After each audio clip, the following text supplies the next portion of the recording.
Many thanks for making time to speak to us, sir.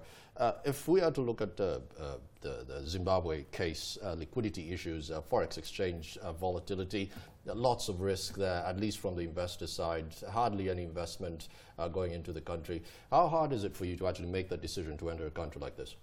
Well, we've been in Zimbabwe for many years, and actually we're doing very well in Zimbabwe from a capacity point of view. Hypothetically, if you were not a PPC of this world, and you're just a newcomer who's looking to break ground on the continent, yes, it would be a very tough decision, wouldn't it? It would be a tough decision, but you should have confidence in the future of that economy. I think if you are not in Zimbabwe now, it will be very difficult to enter Zimbabwe much later.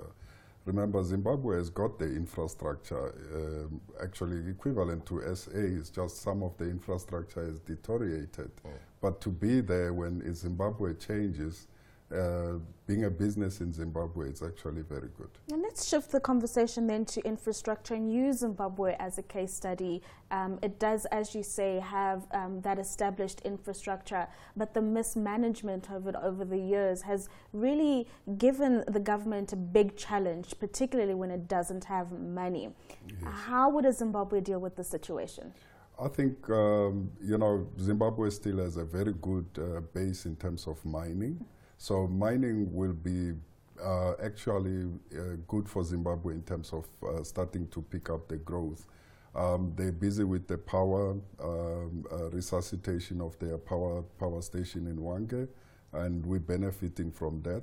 And remember the road between Beitbridge and Chirundu, it's actually commissioned now and it's going to be up and coming. So we're looking at that as also saving in terms of improving that infrastructure. It's very fascinating going through some of your results, at least for this year, and you look at countries like Rwanda actually pushing lots of revenues onto your bottom line. Yes. And that leaves me thinking, if you have a new government coming in play here, how much governance risk are we looking at where you're not very certain what the future holds for a country like this, as opposed to a Rwanda of this world? Yeah, it is a concern for us as well.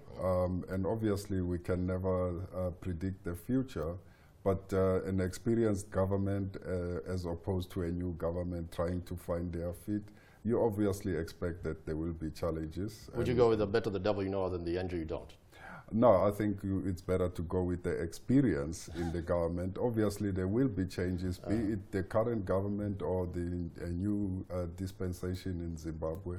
There will be challenges in terms of setting up the systems, but hopefully the systems that are in place in terms of the government in structure itself in Zimbabwe will be able to take the economy forward. One of the major infrastructure challenges across the African continent, I think, is power and being able to generate capacity for everybody, so for mass access. Yes. I want to get a sense from you is, how do governments, perhaps even in partnership with private stakeholders, work through this kind of challenge, and really perhaps the role that technology can start to play in facilitating that improvement? I think the key is what you mentioned, the triple Ps, partnership within government, the funders in terms of the FDI.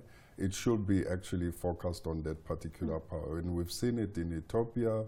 Ethiopia is doing quite a lot in terms of power generation from private sector to also in conjunction with the government.